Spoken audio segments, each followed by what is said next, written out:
Tafsir Al-Azhar karya Profesor Dr. Hamka, ayat 22 hingga ayat 23 surah An-Nisa. Bismillahirrahmanirrahim.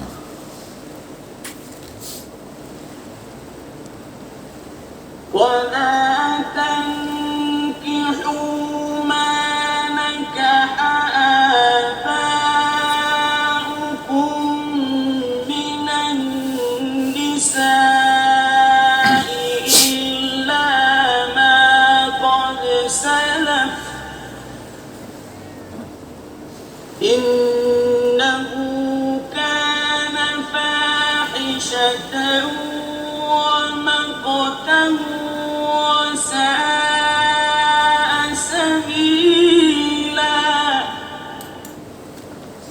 Ayat 22.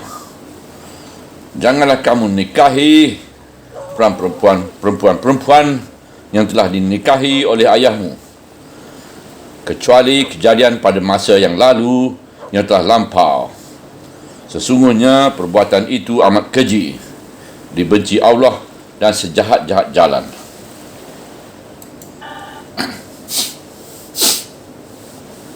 حرمت عليكم أمهاتكم وبناتكم وأخواتكم وعماتكم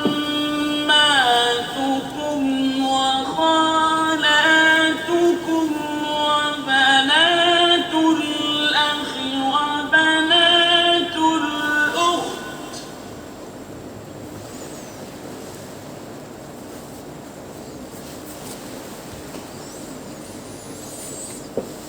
وبنات الأخت وأمهاتكم اللاتي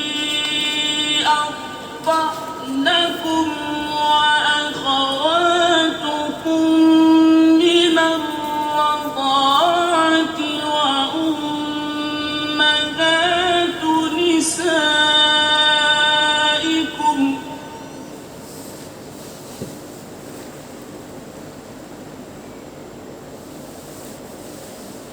وأمهات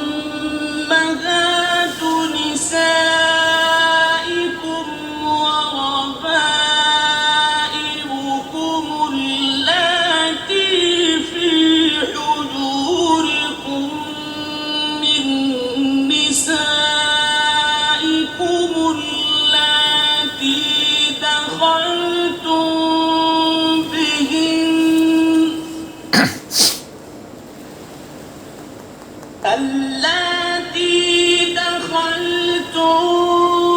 بهن فإن لم تكونوا دخلتم بهن فلا جناح عليكم وحلائل أبنائكم الذين من أصلابكم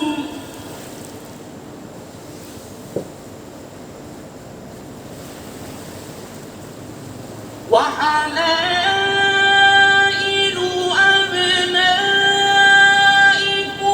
الذين من أصلابكم وأن تجمعوا بين الأختين إلا ما قد سلف إن الله كان غفورا رحيما. Ayat 23. Diharamkan atas kamu menikahi ibu-ibu kamu, anak-anak perempuan kamu, saudara-saudara perempuan ayahmu, saudara-saudara perempuan ibumu, anak-anak perempuan saudara laki-laki, anak-anak perempuan saudara perempuan, ibu-ibumu yang pernah menyusui kamu, saudara-saudara perempuan kamu sepersusuan ibu-ibu, isteri-isterimu, anak-anak perempuan yang dalam pangkuanmu dari isteri-isterimu yang telah kamu campuri. Tetapi jika belum kamu campuri mereka, maka tiada halangan atas kamu dan isteri-isteri anak kandungmu, laki-laki, dan jangan kamu mengumpulkan dua saudara perempuan kecuali kejadian pada masa yang telah lampau. Sesungguhnya Allah Maha Pengampun dan Maha Penyayang.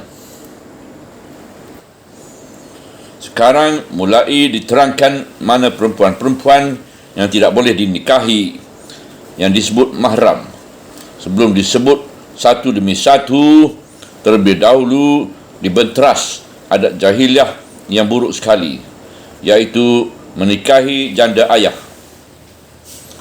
Janganlah kamu nikahi perempuan-perempuan yang telah dinikahi oleh ayahmu. Pangkal ayat 22. Itulah ibu tiri atau yang disebut orang Jakarta mak kwalun. Ada riwayat bahawa setelah Islam datang pada zaman Rasul, sebelum ayat turun, masih ada orang yang menikahi ibu tirinya sesudah ayahnya mati. Aswad bin Khalaf menikahi janda ayahnya. Safwan bin Umayyah bin Khalaf pun menikahi janda ayahnya. Faktah binti Al-Aswad bin Al-Muttalib. Manzur bin Raib menikahi janda ayahnya yang bernama Mulaikah binti Kharijah. Maka setelah ayat ini bersama ayat yang sebelumnya tentang mewarisi perempuan dengan paksa diturunkan sebagai larangan keras, tanggallah nikah mereka semuanya itu. Ibnu Abbas berkata, tiap-tiap perempuan yang telah pernah jadi isteri ayahmu, apakah sudah engkau campuri atau belum, maka haramlah dia bagi kamu, kecuali kejadian pada masa yang telah lampau.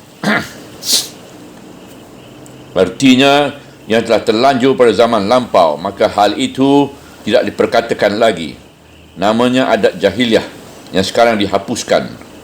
Kemudian diterangkan bahawa menikahi perempuan bekas pakaian ayah kandung sendiri adalah perbuatan yang hina. Sesungguhnya perbuatan itu amat keji, yang berakal, dibenci Allah dan sejahat-jahat jalan. Ujung ayat 22.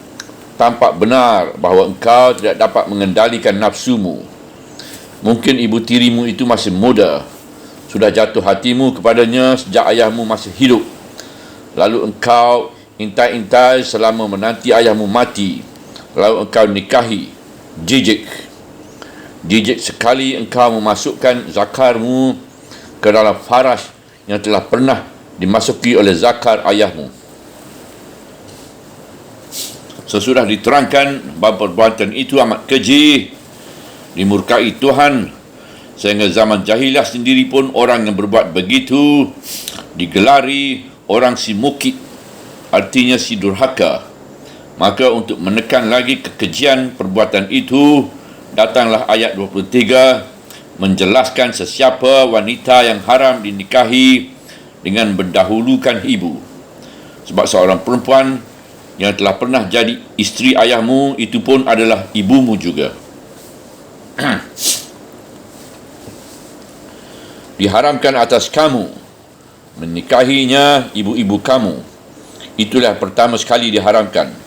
Yang kedua, anak-anak perempuan kamu. Pangkal ayat 23. Dari hal ibu kandung dan anak perempuan kandung sudahlah nyata sehingga tidak perlu keterangan lagi. Yang ketiga, saudara-saudara perempuan ayahmu, baik saudara-saudara perempuan ayah yang seibu sebapa dengan beliau, atau sebapa saja, atau seibu saja. Dalam bahasa Arab disebut ammah, itu laki-laki ammi. Saudara-saudara perempuan ibumu, baik seibu sebapa, atau sebapa saja, atau seibu saja. Dalam bahasa Arab disebut kallah. Maka segala anak perempuan nenek laki-laki dan anak perempuan nenek perempuan adalah mahram semua. Anak-anak perempuan saudara laki-laki kamu, baik anak perempuan saudara laki-lakimu seibu sebapa atau seibu saja atau sebapa saja, semua adalah laksana anakmu juga. Haram kamu nikahi anak-anak perempuan saudara perempuan kamu, baik saudara perempuan itu seibu sebapa dengan kamu atau hanya seibu saja atau sebapa saja. Dalam bahasa Minang, ini yang dinamai kemenakan. Ibu-ibumu yang telah pernah menyusuimu kamu, iaitu satu mahram tambahan yang dikatakan oleh ketentuan syarak bahawasanya perempuan yang telah pernah kita cucut air susunya telah menyusui kita sebagai anaknya sendiri. Jadilah dia ibu kita pula. Haram dinikahi. Itulah sebabnya maka setelah Bani Sa'ad dapat dikalahkan dalam peperangan Hunain, dibawa oranglah seorang perempuan tua ke hadapan Rasulullah. Usia Rasul ketika itu ialah 62 tahun sebagai tawanan. Ternyata perempuan itu ialah Halimah As-Sadiyah yang menyusui beliau waktu kecil. Dengan terharu disuruhnya perempuan itu duduk ke atas hamparan tempat beliau duduk. Tidak dia usir kerana dipandang masih najis, sebagaimana Umi Habibah menyentakkan hamparan kedudukan Nabi yang sudah diduduki ayahnya. Tempoh ayahnya itu datang ke Madinah hendak mencari jalan damai. Setelah perempuan tua itu duduk, Nabi kita duduk di hadapan haribaannya. Lalu beliau sandarkan kepalanya ke atas dada beliau, sehingga terbayanglah kembali peristiwa 60 tahun yang lalu, ketika Nabi kini masih dalam asuhan dan penyusuan perempuan itu di desa Bani Sa'ad. Beliau tanyakan kepadanya dari hal saudara-saudara sepesusuan. Rupanya ada yang telah mati dan ada yang masih hidup. Yang masih hidup itu ada yang turut datang sekarang mengharapkan belas kasihan beliau. Dengan itu, beliau telah memberikan teladan bagaimana mengasihi seorang ibu yang telah pernah kita minum dan kita cicip air susunya. Saudara-saudara perempuan kamu sepesusuan. Kerana itu, yang menyusui itu telah dihukumkan sebagai ibu kandung. Nescaya sekali, saudara yang telah turut mengecap, mencicip air susu itu dan sendirinya telah jadi saudara pula, tidak boleh dinikahi lagi. Dan termasuk pula lah di situ dengan sendirinya saudara lain yang sama-sama menyusu dari perempuan yang telah menyusuinya itu. Seumpama hubungan sepersusuan antara Rasul sallallahu alaihi wasallam dengan pamannya Hamzah bin Abu Muttalib yang syahid dalam perang Uhud. Pada waktu sama-sama menyusu, Nabi dan Hamzah sama disusui oleh seorang perempuan bernama Suaibah, hamba sahaya Abu Lahab. Hamzah mati meninggalkan seorang anak perempuan yang sudah patut dinikah. Lalu ditawarkan orang kepada Rasulullah SAW supaya beliau sudi menikah dengan anak Hamzah itu. Maka beliau tolak dengan sabdanya, dia tidaklah halal untukku sebab dia adalah anak saudaraku yang sepersusuan. Haramlah kerana sepersusuan sebagaimana haram kerana seketurunan. Dari Bukhari, Muslim, dari Ibnu Abbas. Dan pernah pula seseorang bertanya kepada Ibnu Abbas tentang dua orang perempuan bersaudara. Seorang antaranya menyusui seorang anak perempuan dan seorang lagi menyusui seorang anak laki-laki. Bolehkah anak laki-laki itu menikahi anak perempuan tadi? Ibnu Abbas menjawab, tidak, kerana persesuan satu. Dan tersebut pula dalam hadis lain yang diriwayatkan oleh Bukhari dan Muslim juga, bahawa Nabi pernah bersabda, sesungguhnya penyesuan itu mengharamkan sebagaimana yang diharamkan oleh kelahiran. Lantaran itu, maka suami perempuan yang menyusui seorang anak perempuan menjadi ayahlah bagi yang disusui itu. Tidak pula boleh mereka menikah. Dalam satu hadis Aisyah lagi yang dirawikan oleh Bukhari dan Muslim bahawa seorang sahabat muda bernama Aflah meminta izin nak bertemu langsung dengan Aisyah. Maka bersabdalah Rasulullah SAW kepada Aisyah, izinkanlah si Aflah saudara Abul Qais masuk kerana dia adalah paman engkau. Rasulullah berkata demikian kerana isteri Abul Qais itu waktu Aisyah masih kecil pernah menyusuinya, sedang Abul Qais kerana isterinya pernah menyusui Aisyah jadilah bapanya. Maka Aflah saudara Abul Qais menjadi paman bagi Aisyah. Pendeknya, yang telah dikerjakan turun-temurun dalam Islam jelaslah bahawa perempuan yang pernah menyusui seseorang jadi ibulah baginya. Sekalian anak perempuan itu kerana telah sama-sama menghisap air susunya jadi saudaralah bagi yang disusui itu, meskipun semua berlain-lain bapanya. Suami perempuan yang menyusui itu jadi bapalah bagi anak yang disusui itu. Demikian juga saudara laki-laki bapa susu itu semua jadi pamannya. Saudaranya yang perempuan jadi uncunya pula kalau dia laki-laki. Artinya tidak boleh dia nikah dengan saudara perempuan ibunya. Dan anak-anak perempuan saudaranya perempuan terpesuan itu pun tidak boleh lagi dinikahi. Tetapi saudara yang menyusui itu tidaklah haram nikah dengan saudara sepersusuan itu, kerana tidak ada pertalian air susu lagi antara mereka. Oleh sebab itu, hendaklah awas benar-benar dan dicatat serta dikenangkan baik-baik kalau terjadi penyusuan atas anak orang lain itu, walaupun anak itu disusui misalnya oleh bapa pembantu rumah tangga, supaya jangan berkacau kelak. Pada zaman kita, setelah ada klinik-klinik tempat menolong perempuan bersalin, kerap kali jururawat menampung beberapa air susu perempuan yang berlebih, lalu dijadikan persediaan untuk membantu perempuan habis melahirkan yang berkurangan air susu. Kadang-kadang tidak diketahui lagi air susu perempuan yang mana, kerana semuanya sama saja. Oleh kerana pada zaman dahulu belum ada pengumpulan air susu itu, nescaya pada zaman sekarang soal seperti ini termasuk masalah yang harus ditinjau menjadi bahagian ijtihadiah. Mungkin kalau tidak diketahui lagi susu dari perempuan yang mana, tidaklah menjadikan hubungan sepersusuan kalau dibahagikan kepada seorang anak.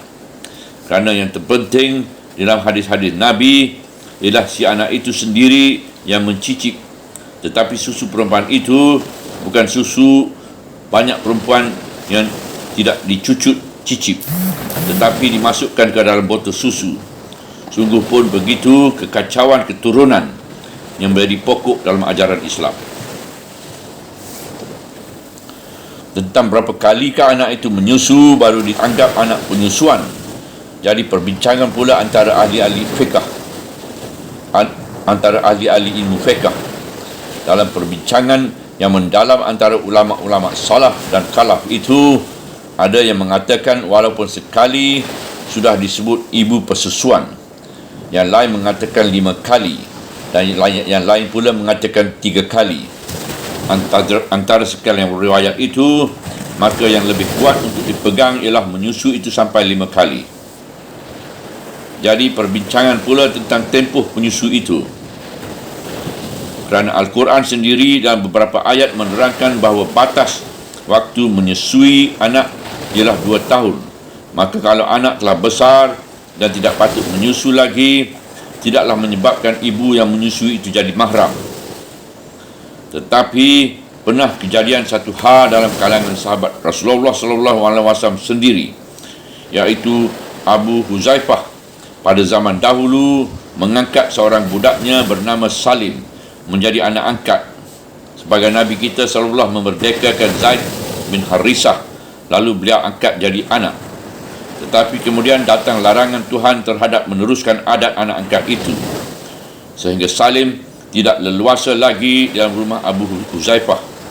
Dan sejak itu sulitlah Salim keluar masuk dalam rumah Abu Huzaifah, dan sulitlah dia berhubungan dengan ibu angkatnya, isteri Abu Huzaifah. sedang kedua suami isteri itu telah memandang Salim sebagai putera. Tidak ada lagi rasa apa-apa kerana sejak kecil dibesarkan. Setelah datang ayat larangan, anak angkat itu, isteri Abu Huzaifah, datang mengadukan halnya kepada Nabi. Dan menilik riwayat sahabat-sahabat Rasulullah, kita mengenal bahawa ketiga orang itu, Abu Huzaifah, isterinya dan Salim, adalah sahabat-sahabat yang mempunyai mutu iman yang tinggi sebelaka. Abu Huzaifah sudah berkeberatan Salim masuk rumah, meskipun selama ini dianggap anak, kerana taat pada perintah Rasul, dan Salim pun telah segan pula masuk. Maka diriwayatkan oleh Abu Daud bahawa Nabi SAW menyuruh Salim mencucut susu Ummi Huzaifah sampai 5 kali. Berkata setengah ulama hadis bahawa Ummi Huzaifah sampai menampung air susunya dengan cangkir dan diminum oleh Salim sampai 5 kali tampungan. Sejak itu Salim dianggap sudah jadi anak susu Ummi Huzaifah dan Abu Huzaifah. Kata setengah ulama hadis, kejadian pada Salim itu telah mansuh. Sebab hal ini terjadi ketika baru hijrah ke Madinah. Masyarakat Islam baru saja diatur. Dan kata setengah ulama lagi, soal menyusu Salim itu ada satu khususiah, iaitu dispensasi atau pengecualian dari Nabi untuk Salim saja, tidak berlaku untuk umat seluruhnya. Tetapi Ibn Taymiyah mengatakan bahawa dalam riwayat itu tidak berlaku nasik dan tidak berlaku khususiah, melainkan dapat dipakai terus apabila terdapat hubungan kekeluargaan yang sudah sebagai anak kandung dengan ibu kandung antara seorang pemuda dengan ibu yang mengasuhnya dari kecil. Maka dengan sebab air susu ibu itu telah dicucut atau diminum, berertilah sudah jadi seperti ibu kandung, sudah haram nikah dan sudah tidak berat lagi peraturan keluar masuk dalam rumah. Kerana hubungan pernikahan, ibu-ibu isteri-isterimu, iaitu yang kita sebut mertua perempuan, tetapi ibu tiri isteri atau saudara perempuan mertua itu sendiri tidaklah menjadi mahram pula. Sehingga kalau ayah isteri kita meninggal, lalu kita menikah dengan adik ibu mertua, tidaklah mengapa. Atau meninggal mertua kita yang laki-laki, lalu kita nikahi ibu tiri isteri kita dan kita permadukan dengan isteri kita, tidaklah mengapa. Anak-anak perempuan yang dalam pangkuanmu dari isteri-isterimu yang telah kamu campuri, itu yang kita sebut anak tiri atau anak tepatan. Haramlah anak perempuan itu kita nikahi kalau habis nikah dengan ibunya, kita telah menyetubuhi ibunya itu. Tetapi jika belum kamu campuri mereka, tiadalah halangan atas kamu. Misalnya, sehabis ibunya kita nikahi, belum sempat bercampur, isteri itu telah meninggal dunia, maka tidaklah mengapa kita nikahi anaknya, kerana tidak jadi dengan ibunya. Tapi kalau sudah pernah kita campuri, lalu kita bercerai, dan sehabis bercerai janda kita itu mati, tidaklah boleh anak itu dinikahi, sebab dia telah jadi mahram kita, tersebab pernah kita menyetubuhi ibunya. Dan isteri-isteri anak kandungmu laki-laki, lantaran anak laki-laki datang dari sulbi kamu, nescaya anak dari anakmu, iaitu cucu, dan anak dari cucu-cucu, pula dari cucu sampai ke bawah adalah turunan langsung darahmu. Sebab itu, segala isteri mereka itu mahramlah bagi kamu, haram kamu nikahi. Dan jangan kamu mengumpulkan dua saudara perempuan. Artinya, jangan kamu permadukan dua perempuan yang bersaudara, baik bersaudara seibu sebapa, ataupun bersaudara sebapa saja, atau seibu saja. Sesudah dapat kita maklumi mengapa yang demikian itu terlarang, ialah kerana dua perempuan yang bermadu jaranglah terlepas dari bersakitan hati. Maka dilaranglah membuat persakitan hati dua perempuan yang bersaudara kerana memperebutkan kasih sayang suami. Dan hal ini dan berdasar kepada ayat ini, sama pula lah pendapat sekian ulama bahawa haram mengumpulkan seorang perempuan dengan saudara perempuan ibunya. Lalu halnya jika isteri yang telah bercerai atau meninggal dunia, jika diganti dengan adik atau kakaknya, kecuali kejadian pada masa yang telah lampau. Artinya, dimaafkan Tuhan. Jika pada zaman jahiliah, sebelum kamu mengerti peraturan ini, engkau menikahi dua orang perempuan bersaudara, itu dimaafkan oleh Tuhan. Tetapi jika telah memeluk Islam, segeralah cerai salah seorang antara keduanya. Sebagai lanjutan ampunan Tuhan yang telah terlanjur dahulu itu, maka anakmu dengan perempuan yang kamu ceraikan itu tetap sah jadi anakmu dan tetap berhak menerima warismu jika kamu meninggal dunia. Sesungguhnya Allah Maha Pengampun dan Maha Penyayang. Ujung ayat 23. Dosa yang terdahulu itu diampuni oleh Tuhan, sebab waktu itu kamu belum tahu.